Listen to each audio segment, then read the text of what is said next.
Hello and welcome to Global Space Round. Today, I'm not reviewing planes. Today you're seeing me flying well, ignore the missing wing. This is using the newest version of BD Army. You might remember the SkyHawk Mark 1, or as I called it, the unnamed superfast cruiser thing.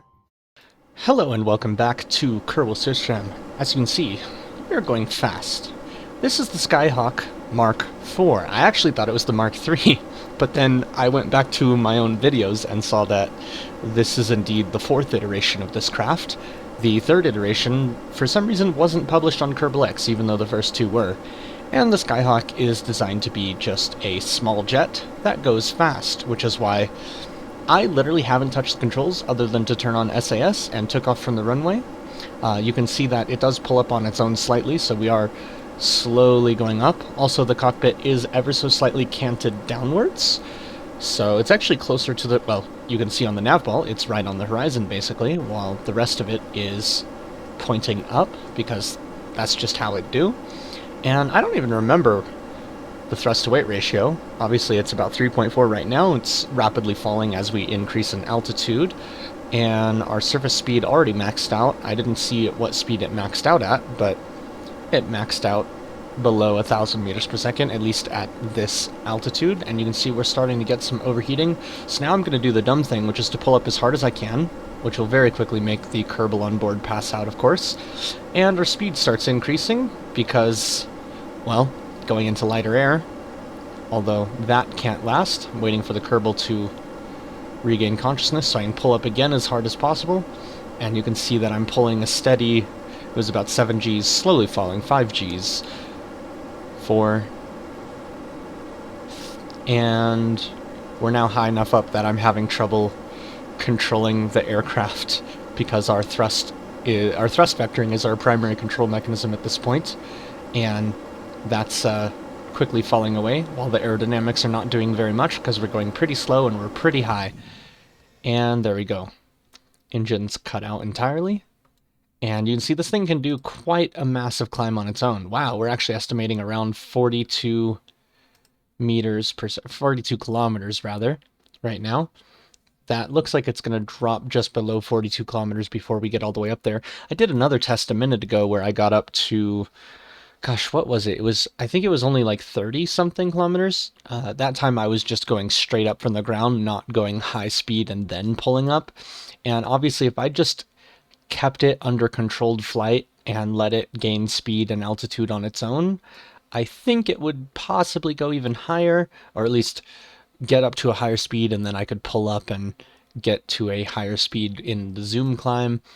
I'm not really sure, but either way, it's an air-breathing plane that can be used to, you know, do a test like going up this high. Or if you're doing career mode and have all the parts that it uses unlocked, then you can obviously, what's the word I'm looking for? You can use this for a making a Kerbal pass out touring contract. Not quite suborbital, obviously, but hey, it didn't need to be. And that wasn't the intent anyhow, so yeah, I'm surprisingly happy with it. The reason it has to pull up on its own, or rather likes to pull up on its own, has to do with the geometry of the tail, if I remember correctly. The geometry of the tail makes it want to pull up just a little bit. No, it's not the geometry of the tail, it's the geometry of this wing strake that's in the front, which you can see when I highlight it is actually clipped all the way into the cockpit, but aesthetically it just has this very nice silhouette, which is why I made it the way I did. And in fact, there's my thumbnail, because that silhouette is beautiful. Hold on, let's see. Nope. Now I can do, oh, F1. There we go. Nice little silhouette with nothing else happening. And probably can turn the engines back on now.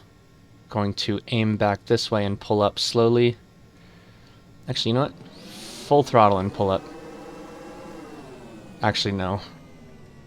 You know what? Maybe I should have started pulling up sooner. Or maybe I do need full throttle to pull up. See, this is one of the downsides of this, is that it's not very maneuverable. So if you're not pulling up out of a dive all the way up there, you won't pull out of the dive before you hit the ground. or the water, which is obviously not great, but doable. Yeah, okay, I was afraid of that. It looks like it gets a lot of its control authority from the thrust, so you really do need to have the engines on to pull out of a dive, which is somewhat paradoxical because you would expect that, you know, you don't want the engines on while you're in a dive because you're just going to be accelerating your dive, which is not good, obviously. Oh, come on. Okay. Little bit unstable. And I'm going to see what this can do. 4.75. Wow. 4.8? Looking at the thrust to weight ratio right now, and it's just 4.86. Looks like it peaked at 4.86 at around 800 something meters per second. So that's pretty intense.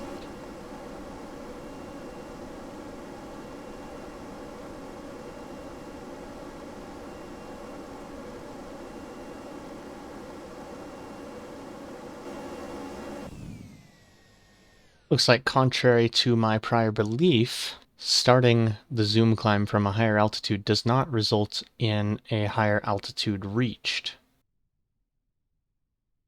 That said, she's still a fun plane to fly.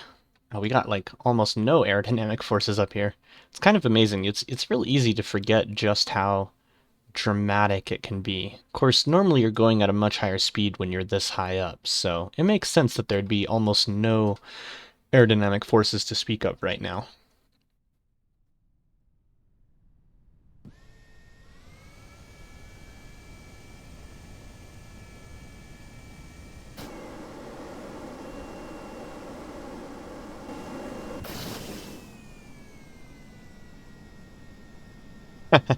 I forgot that the engines can go so much faster with the afterburners on that it causes a flame out if you go to full speed and you turn them off.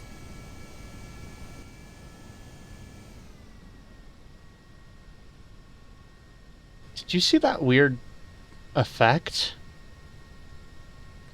What was that? Probably should have given this air brakes. I actually haven't landed it yet, so I have no idea how landable it is. I imagine not very easy to land considering its dependence on thrust for control and its, what's the word I'm looking for? Slow response to input. Although I suppose if I aimed for the horizon and then let the speed decrease gently, that might be a good setup for a landing. I'm gonna try to land it off-road, basically anywhere other than a runway, but we don't know if that'll work. Let's go ahead and get our throttle up just a little bit, just in case. Sounds like my UPS just switched, but it didn't. That's interesting. I'm not on my desktop right now, so no big deal, but still interesting nonetheless. Alright, let's try and get our nose pointed at the horizon and level, or rather our cockpit pointed at the horizon and level.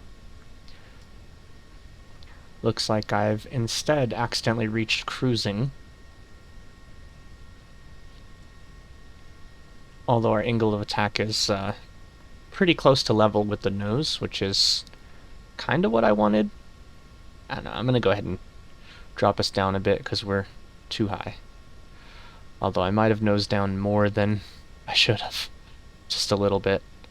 This thing has very twitchy roll controls. Unfortunately, the roll controls are also part of the pitch controls, so in order to give them enough authority for pitch, they have to be quite a bit more sensitive than they really should be for roll.